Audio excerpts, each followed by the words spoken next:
Boa tarde. O povo está cansado de votar e não ver os eleitos resolverem o problema da saúde pública. Nossa equipe foi conferir uma reclamação de demora no atendimento na UPA Leste em BH à noite e encontrou a espera lotada.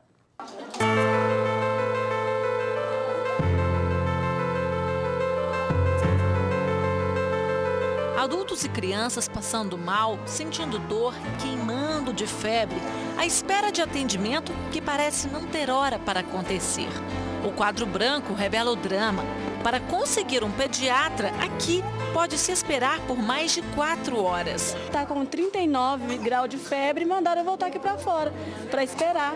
Está temendo de febre, mas agora que hora, né, que vai sair o médico para poder atender, que remédio que vão dar.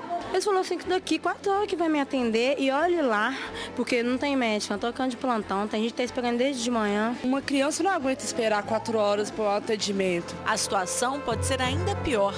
Leandro reclama que a mãe dele aguardou 6 horas só para fazer um raio-x. Agora chamou, depois de muita burocracia, que eu falei que ia chamar a imprensa, eu vi um moço ali na cadeira de rodas passando mal ali, gritando, dando praticamente um infarto ali, ninguém para socorrer, todo mundo olhando para a cara do cara e não fazia nada. Isso é um absurdo um negócio desse. Enquanto isso, mais pessoas chegam para ser atendidas. O descaso é muito grande, é muito difícil, não tem jeito.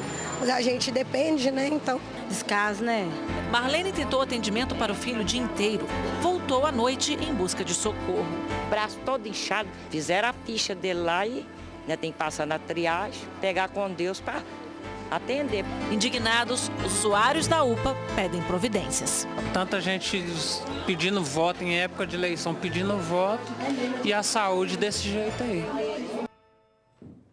Bom, a Secretaria de Saúde de Belo Horizonte disse apenas que a equipe estava completa. Fizeram 210 atendimentos nessa terça-feira. Precisa ampliar o quadro. Não tem nem que dizer mais nada.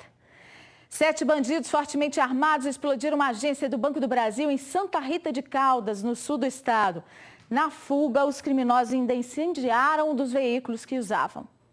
De acordo com a polícia, pelo menos 7 homens fortemente armados agiram por volta das 3h30 da manhã. 5 deles chegaram em um Corolla que ficou próximo do banco. Enquanto 2 criminosos davam cobertura, outros 3 entraram na agência e colocaram as dinamites.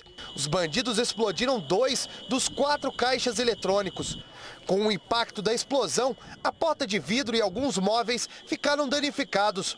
Esta professora mora ao lado do banco. O barulho da bomba foi muito forte, a gente não sabia o que era, o que estava acontecendo.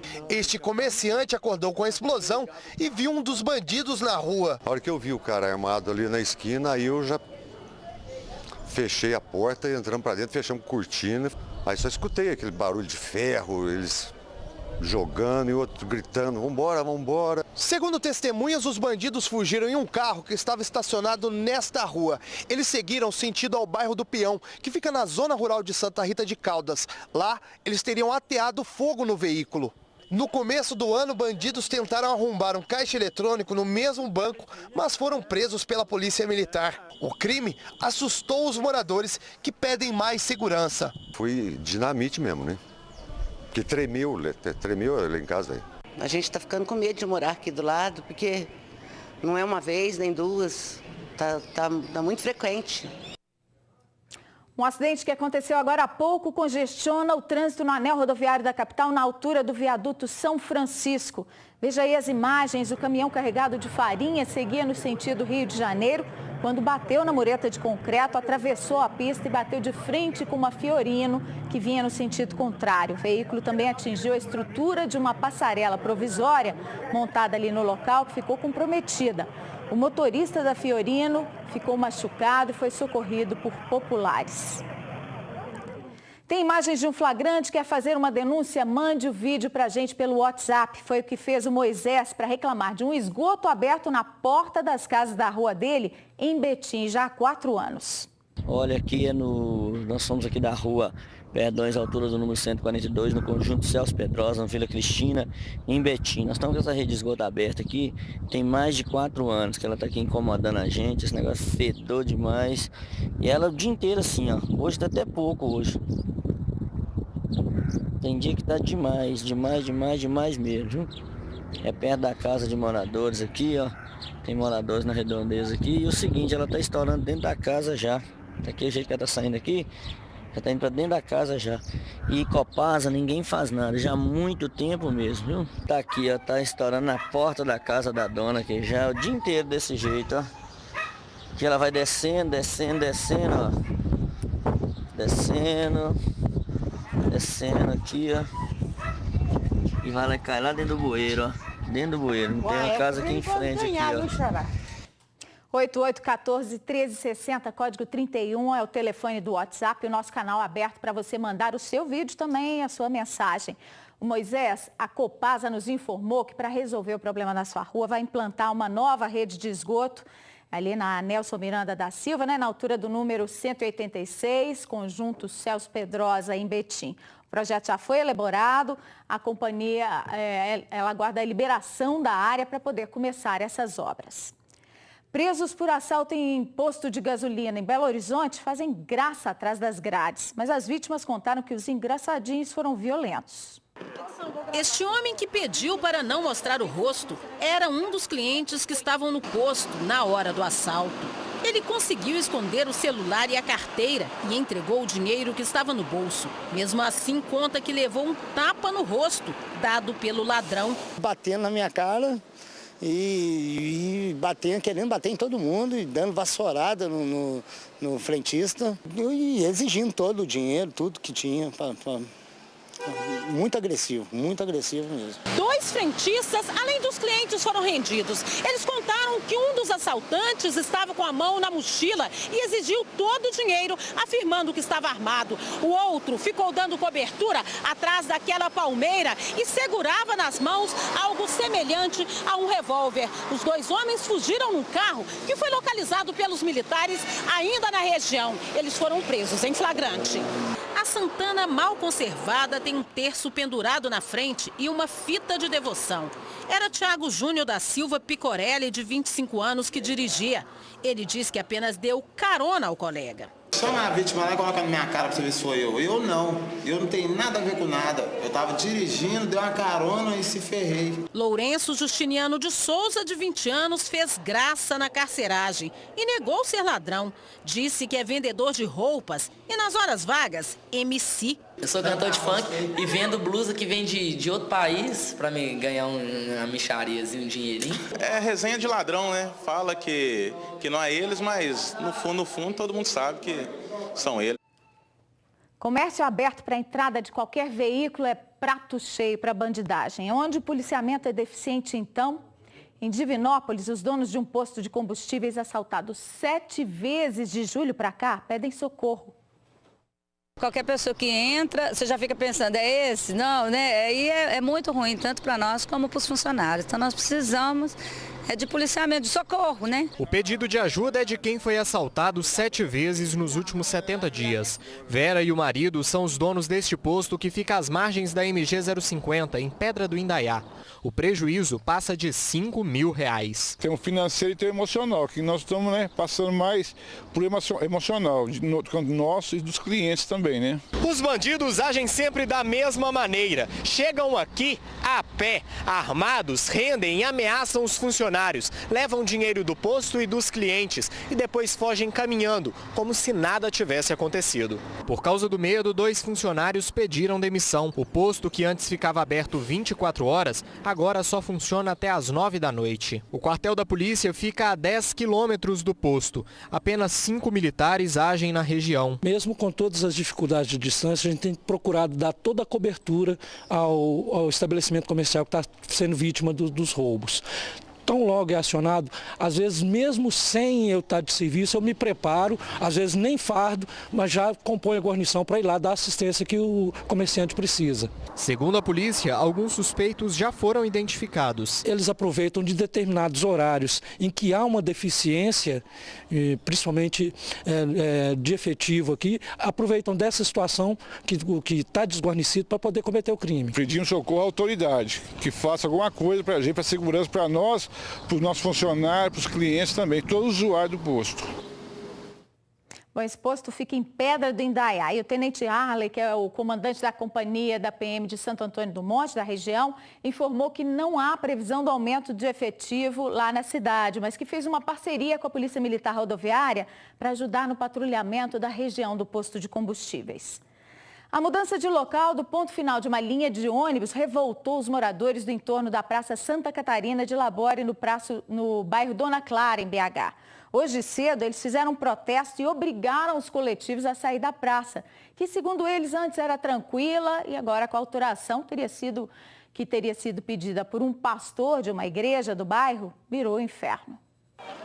Os moradores disseram que as faixas sobre a mudança do ponto final da linha 5201 para o entorno da Praça Santa Catarina Labouré foram instaladas durante a madrugada e pegaram todos de surpresa. Nós não fomos informados que esse ponto de ônibus mudaria para cá. Uma praça onde há crianças, babás de manhã, as mães, os pais. É um local de lazer, um local onde a gente tem pessoas idosas, pessoas desenvolvendo atividades físicas, não combina. No aviso, a BH Trans diz que a alteração é um teste operacional entre os dias 8 e 19 deste mês. Mas os moradores já providenciaram um abaixo-assinado e vão procurar as autoridades para que a mudança não se torne permanente. O que nós não aceitamos é a imposição da BH Trans. É que ela venha dialogar conosco e que nós também queremos que o ônibus passe pelo bairro, porém com um estacionamento, com um ponto final no local adequado. De acordo com os fiscais, onde está localizado há cerca de 15 anos o ponto final da linha 5201, depois que os ônibus passaram a integrar ao sistema MOVE, o número de veículos passou de 23 para 39. E o espaço nesta região está cada vez mais disputado, porque neste prédio funciona uma igreja evangélica e em dias de culto a circulação de veículos aqui aumenta bastante e o nó no trânsito é inevitável. Eu trabalho aqui há 12 anos, mas eu acho meio difícil ficar aqui porque é muito carro agora e o espaço é pouco, né? Esta vizinha do ponto final diz que não se sente incomodada. O que está incomodando a gente, na verdade mesmo, é os carros da igreja, que param na nossa porta de garagem, que não dá respeito pra gente. Se a gente está na rua, quase atropela a gente, entendeu? Eles estão com falta de respeito com a gente, atrapalhando nossos ônibus virar. Porque tem um limite para você colocar seu carro, eles colocam na esquina, para os ônibus virar, os ônibus não conseguem virar, eles estão atrapalhando. Essa questão do ônibus é uma reivindicação antiga dos moradores que conseguiram levar o ônibus para lá, porque era uma área mais isolada do bairro. A igreja veio posterior, então a igreja tem que se adaptar ao bairro e não o bairro se adaptar à igreja. Olha, de acordo com a BH Trans, a alteração é em caráter experimental. A população vai ser consultada antes da efetivação das mudanças. Não foi o que aconteceu, vamos ver se agora isso acontece. Donos de empresas de aluguel de brinquedos para festas denunciam um casal que contrata o serviço e rouba os equipamentos. 2 empresários tiveram um prejuízo de R$12 mil. Os suspeitos foram flagrados em vídeo. Veja. O casal chega neste carro vermelho. Mesmo com vagas disponíveis na porta, o motorista para bem à frente da loja. A dupla entra no local e pede para ver brinquedos e talheres para uma festa infantil. Repare que quando a empresária deixa a recepção, os dois parecem procurar câmeras de segurança. Mesmo com os equipamentos à mostra, eles não se intimidam e continuam com o golpe. Assinam um contrato com nomes e endereço falsos e levam uma máquina de algodão doce e taças no valor de quase R$1.000. Já no dia seguinte, a proprietária descobriu que tudo se tratava de um crime. No dia seguinte, que a pessoa já tinha visitado a loja, eu recebi um contato de um parceiro falando que estava acontecendo um golpe na nossa área e me passou os dados dela. Aí na hora que eu cheguei a constar no sistema, era a mesma pessoa, ela dá o mesmo endereço e é o mesmo carro que ela chegou lá na loja. Juliana registrou um boletim de ocorrência no fim do mês passado, mas também decidiu divulgar o caso nas redes sociais. A partir daí apareceram várias vítimas, como o Rodrigo. A loja dele no bairro Ressaca também foi alvo dos golpistas no fim de agosto. Aqui a ação foi um pouco diferente. A mulher estava acompanhada de uma criança e disse que queria alugar materiais para fazer a festa de aniversário da filha. Com uma conversa convincente, ela conseguiu dar o golpe e desta vez bem maior. cerca de R$10 mil. Levou para a gente 2 motores infláveis, uma máquina de algodão doce e uma cama elástica e um brinquedo inflável. Ela mostrou muita segurança, muita desenvoltura, falou que sabia montar, como que montava, por isso ela conseguiu levar o equipamento, né, que a gente geralmente não libera para cliente dessa forma. Nos contratos, os mesmos dados apresentados em outras lojas. A única diferença é a assinatura da mulher. A polícia já investiga o caso, mas até agora os suspeitos não foram localizados. Pelos materiais que ela roubou, não só na minha loja, quanto nas outras, se ela não estiver querendo abrir uma loja para ela em um outro estado, uma outra cidade, ela está vendendo para conhecidos na área.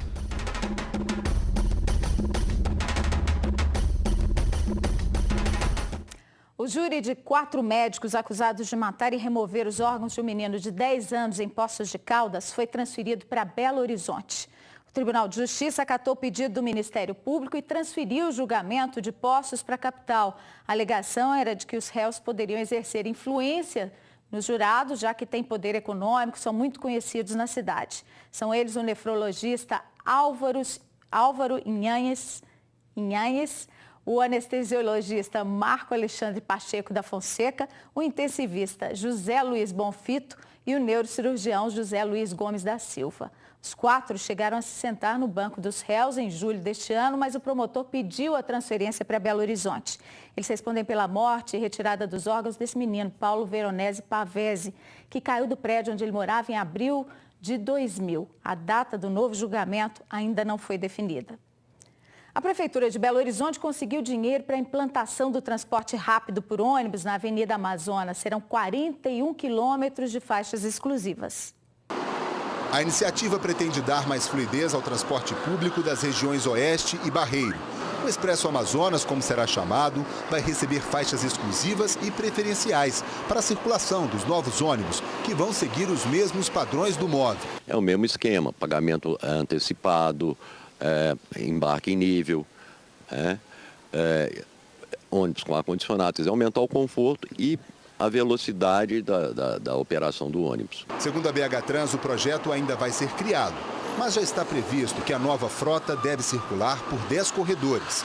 Os principais são a Avenida Amazonas, entre a Avenida Paraná e Anel Rodoviário, a Avenida Tereza Cristina, entre as avenidas do Contorno e Álvaro da Silveira, a Avenida Valdir Soeiro, conhecida como Via do Minério, entre Anel Rodoviário e Estação Diamante, e Via 210, entre a Via do Minério e Tereza Cristina. De acordo com a BH Trans, as obras vão custar 149 milhões de reais. Parte do empreendimento será financiada pelo governo federal por meio do Ministério das Cidades. Ainda segundo o órgão, as intervenções devem se iniciar no segundo semestre do ano que vem e ficam prontas no fim de 2016. Se você for pensar o que aconteceu entre a estação Venda Nova e o centro, reduziu em 50% o tempo de viagem.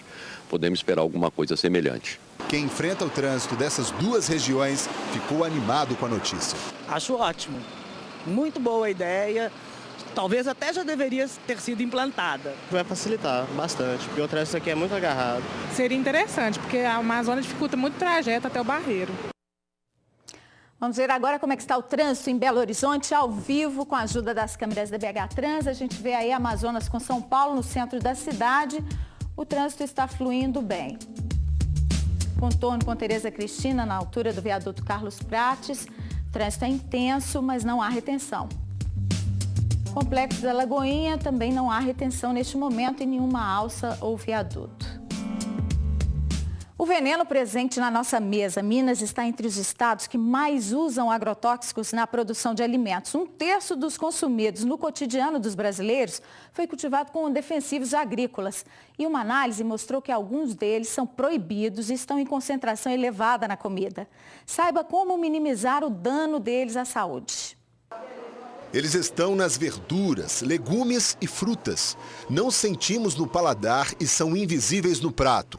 Em 2013, foram comercializadas cerca de 360 toneladas de agrotóxicos. Na última pesquisa da Embrapa, o estado que mais utiliza defensivos agrícolas é o Mato Grosso, com 18,9%, seguido por São Paulo, com 14,5%. Minas Gerais aparece no estudo em sexto lugar, com 9%. O presidente da Sociedade Mineira de Engenheiros Agrônomos ressalta que o uso de agrotóxicos representa de 15% a 30% do custo de produção dos alimentos. O problema estaria na forma de utilizar estas substâncias. O que a gente observa, não só em Minas Gerais, no Brasil inteiro, é um uso aberto, é um uso que se compra com muita facilidade e que, via de regra, a aplicação é inadequada. Um levantamento realizado pela Anvisa mostra que 1/3 dos alimentos consumidos cotidianamente pelos brasileiros tem agrotóxicos. Dos 28 produtos analisados, 4 apresentaram porcentagens elevadas. Legumes e verduras são os que têm maior quantidade de pesticida, alguns até proibidos. O pimentão aparece no topo, com 90%. A cenoura tem 67%. 44% no pepino e o alface com 43%. Esta nutricionista dá uma dica de como amenizar a ingestão dos químicos. O principal seria a higienização dos alimentos. Essa higienização a gente deve lavar bem as folhas dos alimentos. Depois de lavada as folhas, a gente deixa numa solução de 1 litro de água para 1 colher de sopa de água sanitária. Outra opção é dar preferência a alimentos orgânicos, aqueles que não são produzidos com produtos químicos. Além de mais saudáveis, eles também são considerados mais saborosos. O problema é que frutas, verduras e legumes orgânicos custam mais caro. Por isso, a chefe de cozinha dá uma dica. Procurar as feirinhas perto da sua casa. Normalmente essas feirinhas orgânicas elas têm um custo melhor. Outra dica é morango, pimentão, tomate. Só de você estar eliminando um pouco esses alimentos com agrotóxico e trocando pelos orgânicos, você já diminui um pouco essa carga de agrotóxicos, né? A diretora de uma creche de Juiz de Fora denunciou a suspeita de que uma criança tenha sofrido maus tratos. Ela foi levada para o hospital depois de chegar ao local com marcas de agressão. A diretora da creche municipal no bairro Bonfim acionou a polícia militar depois que recebeu uma criança de 3 anos. Segundo a diretora, a menina estava com um hematoma no rosto, suja e com crise de desmaio. A Aline conta que foi a irmã da aluna, de 23 anos, que levou a menina até a creche. Foi constatado que a criança apresentava alteração. Nós comunicamos, pedimos à irmã que nos acompanhasse para dentro da escola. Conversamos com a irmã que havia ocorrido, depois a gente percebeu hematomas no rosto, na cabeça. A irmã falou assim que não tinha percebido o fato e falou depois, após que a irmã tinha caído da cama. A diretora conta que a criança desmaiou. Como o socorro estava demorando, a Aline levou a menina para o pronto atendimento infantil. A gente achou melhor levar a criança devido ao estado que a criança já estava apresentando um quadro de complicação. A criança foi trazida para o hospital de pronto-socorro com suspeita de traumatismo crânioencefálico. Ela passou por exames com o neurologista e foi medicada. O caso já está sendo investigado pela Polícia Civil. A irmã da menina foi ouvida na delegacia. A Polícia Rodoviária Federal prendeu 2 homens que roubaram o carro de uma agente penitenciária em Igarapé, na região metropolitana da capital. Veja aí as imagens da perseguição e prisão dos suspeitos.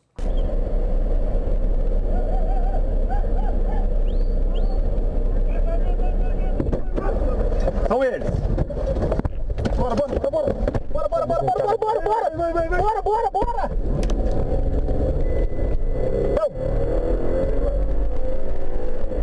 São eles.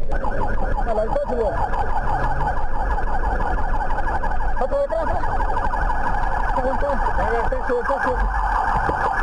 Tem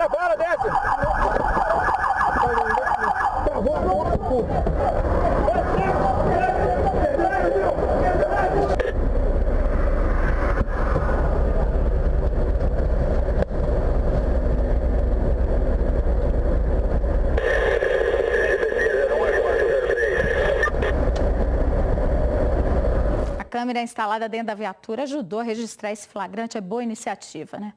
Moradores do Alto Veracruz, em BH, reclamam da prefeitura que derrubou barracos em um beco para abrir uma rua há 2 anos. E a obra não foi feita até hoje. O Vander nos mandou um vídeo pelo WhatsApp denunciando que o beco da rua General Osório virou um lixão. Olha aí. E se joga de tudo. Tudo, mas tudo mesmo. Que é o beco, que deveria ser rua. Olha o lixão, olha bota fora. Vê se tem base, a gente conviver com isso. Aqui do lado é um banheiro. Banheiro de boteco. O esgoto desce. E lá fora. Quando estoura isso aqui, ó, assim nós não vamos aguentar. Mande a sua denúncia ou flagrante, imagem curiosa, pelo 8814-1360, código 31, nosso WhatsApp. Também pode falar conosco pelo 3237-6085, código 31. Sobre essa denúncia que nós acabamos de exibir, a Prefeitura de Belo Horizonte informou que houve um distrato com a construtora responsável pela obra em função do não cumprimento de prazo de execução. De acordo com a UBEL, o segundo colocado na licitação vai ser convocado para assumir esse empreendimento. Ainda não há uma data para o recomeço da obra. O fogo atingiu o Parque Estadual da Lapa Grande, em Montes Claros. O incêndio, que começou na tarde de ontem, só foi controlado hoje pela manhã. A Polícia Militar, o Corpo de Bombeiros, Defesa Civil e brigadistas trabalharam para apagar as chamas que se alastraram na vegetação seca. O Instituto Estadual de Florestas, o IEF, ainda vai calcular o tamanho do estrago. Segundo a Polícia Civil, o incêndio pode ter sido causado devido a uma manutenção na rede elétrica dentro do parque. 2 homens que trabalhavam na hora acionaram os órgãos ambientais. Eles foram conduzidos para a delegacia e devem responder por crime de provocar incêndio à mata ou floresta sem intenção.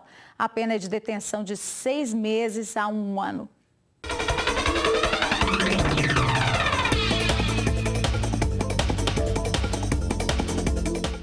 Quarta-feira de céu parcialmente nublado nas regiões Central, Zona da Mata e vales do Mucuri, Jequitinhonha e Rio Doce. Nas outras regiões do estado, o céu fica ensolarado, com umidade do ar baixa. A máxima em Belo Horizonte é de 27 graus. A temperatura chega aos 26 em Ipatinga, aos 27 em Varginha. Em Araxá, os termômetros atingem 30 graus e 25 em Almenara. Imagem ao vivo de Belo Horizonte. A temperatura neste momento é de 25 graus e a umidade relativa do ar está em 36%. Até hoje tem lixo eleitoral nas ruas das cidades. São cartazes, cavaletes e milhares de santinhos que agora parecem não ter mais dono. Mas a Justiça Eleitoral está de olho, ainda pode punir os sujões. Nem mesmo o esforço do pessoal do Serviço de Limpeza Urbana conseguiu varrer da cidade tanto lixo deixado pelos candidatos. Segundo o balanço parcial, foram recolhidas 139 toneladas de material de campanha. Mas em muitos pontos ainda havia sujeira. No bairro São Paulo, as bocas de lobo estavam entupidas de santinhos. Lamentável, né? Eles deveriam vir limpar ou ser multados, né? De acordo com este juiz eleitoral, o candidato pode responder criminalmente pela sujeira. Se forem reunidas provas que apontam o envolvimento de um candidato, de um cabo eleitoral ou de alguém ligado a uma coligação, praticando esse ato, que é jogar santinhos pela rua no dia das eleições, isso caracteriza crime, pode levar a uma punição de até 1 ano de detenção, além do pagamento de uma multa. No caso dos cavaletes, placas e cartazes, é responsabilidade do próprio candidato retirar todo esse material.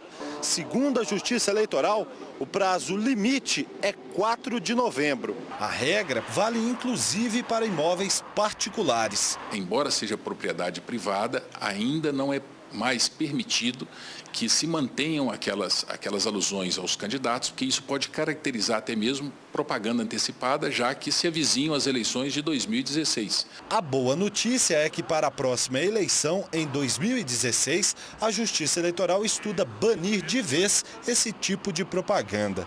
A Justiça Eleitoral já faz o seu expurgo, tirando os candidatos fichas sujas. E vários foram barrados porque não tinham um passado idôneo para concorrer às eleições. O outro trabalho é nosso, como eleitor, de escolhermos aqueles candidatos que têm compromisso com o meio ambiente sustentável. A notícia agora é para a meninada. O Jornal da Alterosa quer levar vocês para conhecer as Tiquititas na Semana da Criança. Olha só como participar da nossa promoção. Para participar é simples. Cada criança tem que fazer um vídeo de no máximo 2 minutos dançando a música Remexe. Esta do clipe. Mexe, mexe, mexe com as mãos. Chiquititas, mexe, mexe, mexe com os pés. Chiquititas, mexe, mexe, mexe a cabeça. Dança comigo, remexe bem. Chiquititas. O vídeo pode ser enviado para o e-mail queroganhar@alterosa.com.br ou entregue pessoalmente aqui na TV Alterosa, Avenida Assis Chateaubriand, 499, na Floresta, em BH. Os 3 melhores serão selecionados para participar do programa Palco Divirta-se na próxima sexta-feira.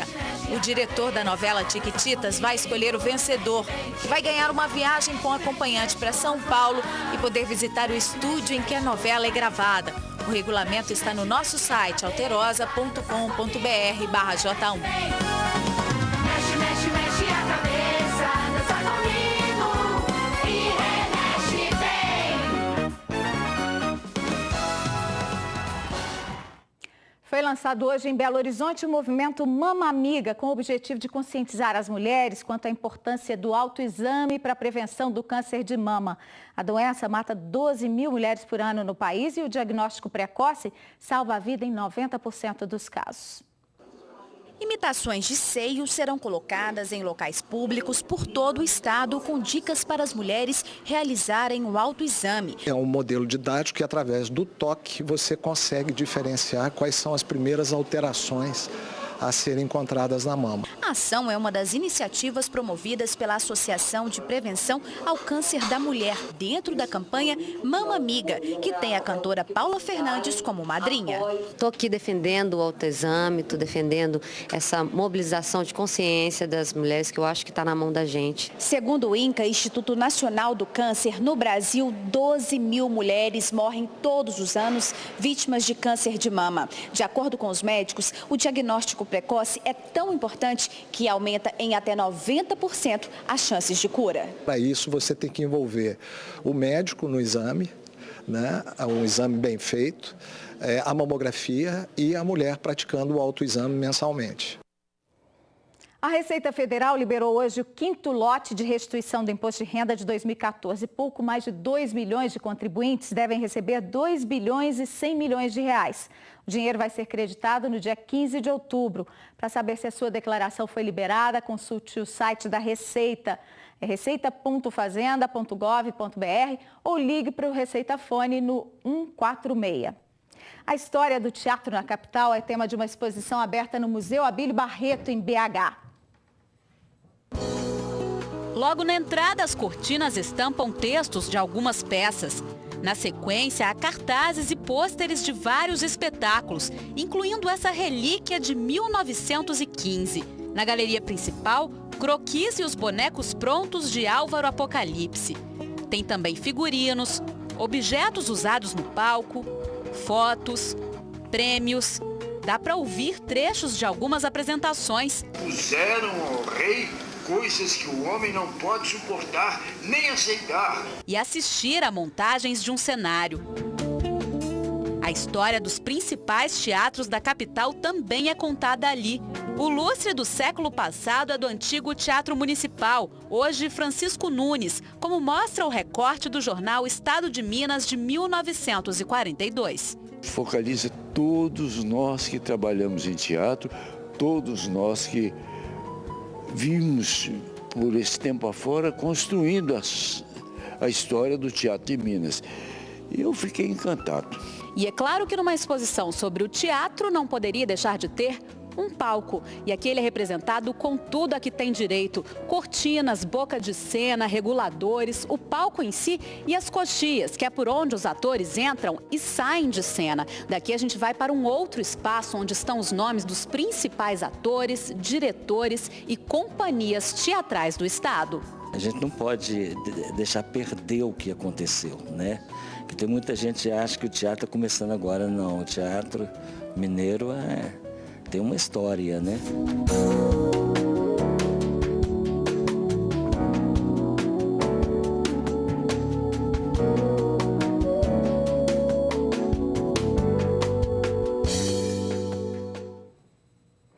Essa mostra vai ficar no Museu Abílio Barreto até o fim do ano. Pode ser visitada às terças, sextas, sábados e domingos, das 10 da manhã às 5 da tarde e às quartas e quintas, de 10 da manhã às 9 da noite, com entrada gratuita. O museu fica na Avenida Prudente de Moraes, 202, no bairro Cidade Jardim. Fique agora com TV Verdade. Tem outras informações logo mais à noite, 6h40. E eu espero por você amanhã, depois do Alterosa Esporte. Até lá.